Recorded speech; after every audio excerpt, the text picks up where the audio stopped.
But over the long haul, I think we make a mistake when we fail to acknowledge the power of faith in people's lives, in the lives of the American people. I think it's time that we join a serious debate about how to reconcile faith with our modern pluralistic society. And if we're going to do that, then we first need to understand that Americans are religious people. 90% of us believe in God. 70% affiliate themselves with an organized religion. 38% call themselves committed Christians. Substantially more people in America believe in angels than they do in evolution.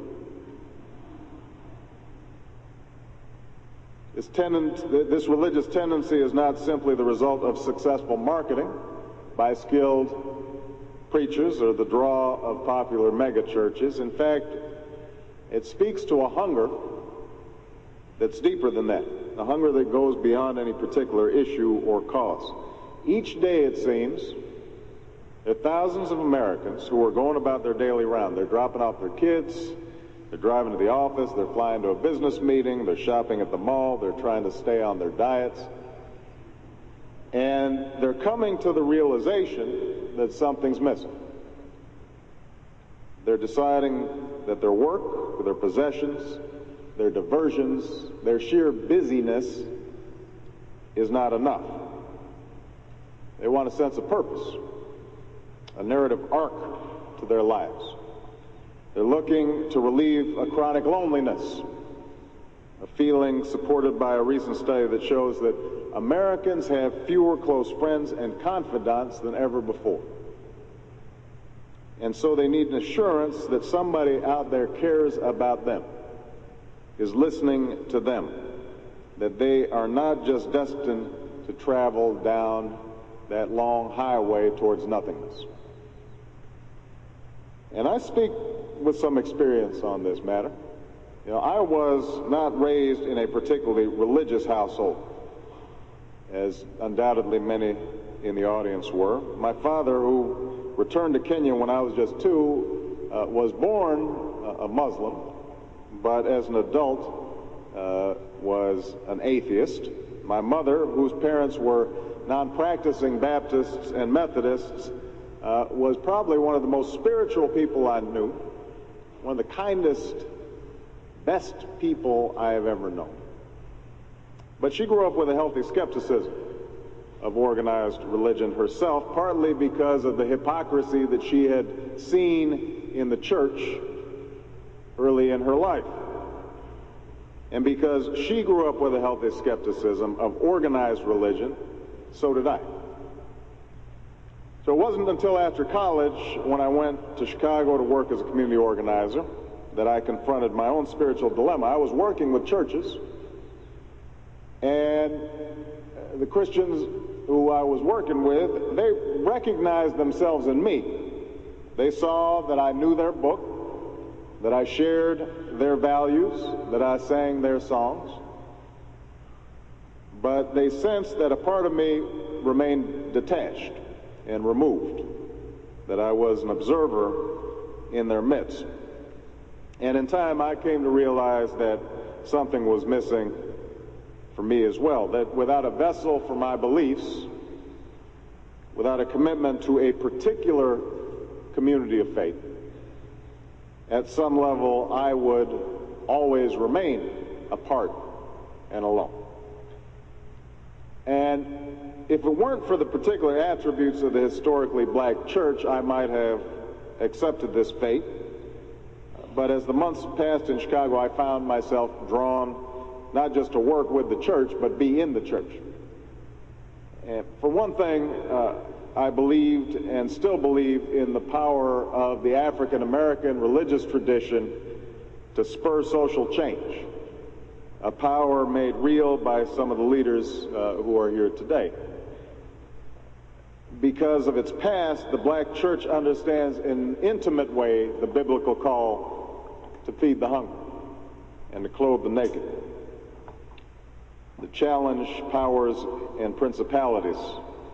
And in its historical struggle for freedom and the rights of man, I was able to see faith as more than just a comfort to the weary or a hedge against death, but rather as an active, palpable agent in the world, as a source of hope.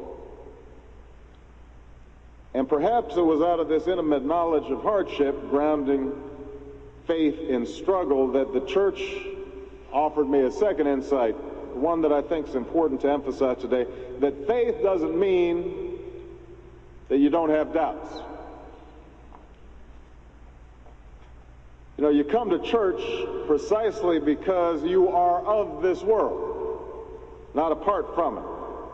You need to embrace Christ precisely because you have sins to wash away, because you're human and need an ally in this difficult journey. And it was because of these newfound understandings that I was finally able to walk down the aisle of Trinity United Church of Christ on 95th Street in the south side of Chicago one day and affirm my faith. And it came about as a choice, not as an epiphany. I didn't fall out in church. Questions I had didn't magically disappear. But kneeling beneath that cross on the south side, I felt that I heard God's Spirit beckoning me. I submitted myself to His will and dedicated myself to discovering His truth. And that's a path that has been shared by millions of Americans, evangelicals, Catholics, Protestants, Jews, Muslims, some since birth, others at certain turning points in their lives.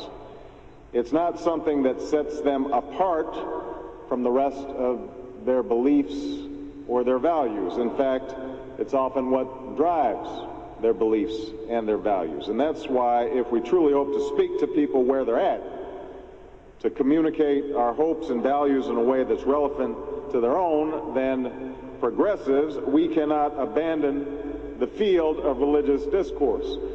Because when we ignore the debate about what it means to be a good Christian or Muslim or Jew, when we discuss religion only in the negative sense of where or how it should not be practiced, rather than in the positive sense in terms of what it tells us about our obligations towards one another, when we shy away from religious venues and religious broadcasts because we assume that we will be unwelcome, others will fill that vacuum. Those with the most insular views of faith, or those who cynically use religion to justify partisan ends. In other words, if we don't reach out to evangelical Christians and other religious Americans and tell them what we stand for, then Jerry Falwell's and Pat Robertson's and Alan Keyes's views will continue to hold sway. More fundamentally, the discomfort of some progressives with any hint of religion has often prevented us from effectively addressing issues in moral terms. Some of the problem here is rhetorical. If we scrub language of all religious content, we forfeit the imagery and terminology through which millions of Americans understand both their personal morality and social justice. Imagine Lincoln's second inaugural address without references to the judgments of the Lord.